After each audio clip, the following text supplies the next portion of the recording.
Biggie, what about you? Well, I hope you're ready for this because I have my finger on the pulse. I've actually watched something current. I have. Ooh. Yeah. I got Netflix to work and everything. Did you go back to watch Ticket to Paradise again? Yeah, he went again. No. Went again. Director's cut. No. So this week I've been mostly watching The Midnight Club, which is an American horror mystery thriller on Netflix. It's by Mike Flanagan, who's involved with The Haunting of Hill House and Midnight Mass. A new Mike Flanagan? Mm-hmm. Yep.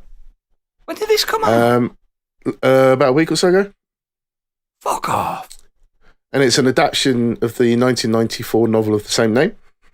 Yeah. And it basically is set around a group of 8 close, terminally ill young adults that reside in the Brightcliff Home Hospice, run by an enigmatic doctor. They meet at every midnight each night to tell each other scary stories.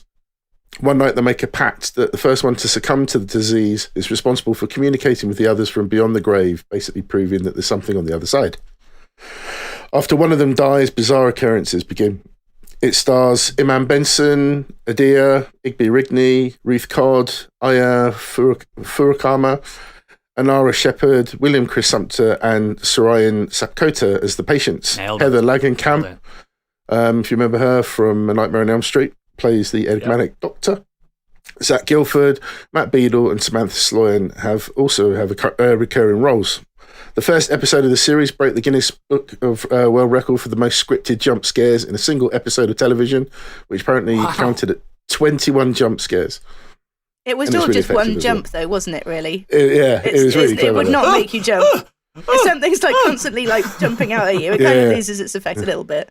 Yeah. But for me, it's kind of got Stranger Things vibes because it's set in the early 90s with music to suit. And you get to really warm to the 8 kids in the hospice who all play their roles really well. They all have different terminal diseases. Like the main character, she's got thyroid cancer, there's leukemia, AIDS, or it's a mixture. So it's a proper uplifting show to watch then. Fuck yeah, it seems it. Well, you say that, but with standout turns from Iman, Igby, Ruth, William, Ian, Sarian for myself, the sadness of the young kids' illnesses is really dealt with kind of like the right balance of sympathy and ownership. Because the idea is that with them being at the hospice, instead of them being all sad and sort of, naturally having to deal with potentially their fate, they all sort of warm together and just sort of try to see each day out as a fresh day that they're still alive. And I think it does that really well. The spooky tales are all told from the viewpoint of one of the characters, with something similar to what's happening to them in life is relevant in the story. And each story is pretty cool.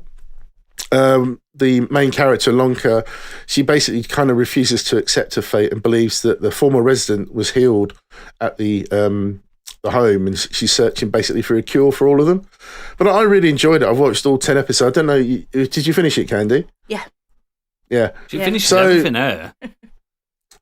My only quibbles with it really is that it had a bit of padding, in my opinion. I think 10 episodes was maybe a bit too long, and the ending's a bit ambivalent as well. It's just kind of, it almost feels like it's set up for another series, and I don't know if I want another series. I felt like it could have just been a one-off and just left at that.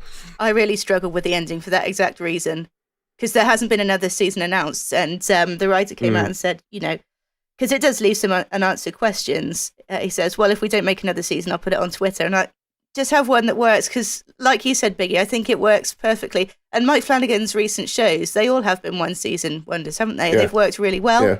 So it was a bit of a surprise that things weren't necessarily resolved. But I'm surprised.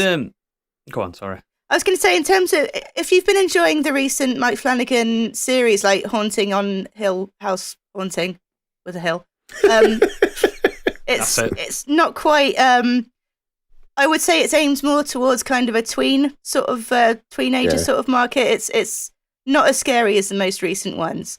And I think that's why I also got the kind of Stranger Things vibes. But one girl in particular, I can't remember her character's name, but the Irish girl in it was just such a standout actress. And Anya. I had to look her up on just to see what else she'd done. And apparently they found her on TikTok. This was her first acting job. They'll find me one day. Well, we can only hope. But I think a lot of the youngsters are really good. I think a lot of them will go on to big roles, especially the lead as well. Iman Benson, she's fantastic. But I think a lot of them really do stand out well. I'm really surprised this has come out because I thought his next project was Fall of the House of Usher. That's also coming out. And actually stars a few of these actors as well. Is this a proper one of his, Mike Flanagan? This has just come out of nowhere, this. It did. Why the fuck? What the fuck? This is Well, I've really enjoyed it. Yeah, it does give those Stranger Things vibes. It's kind of almost like it's been, let's do something like that by using a novel based on something to base it on. But yeah, I really thought it was quite cool. Some of the stories are quite clever, quite funny. There's quite a bit of humour in there at times as well. It's a bit more serious than Stranger Things, but it's along that sort of line. I'm glad this is out. I've got something to watch now.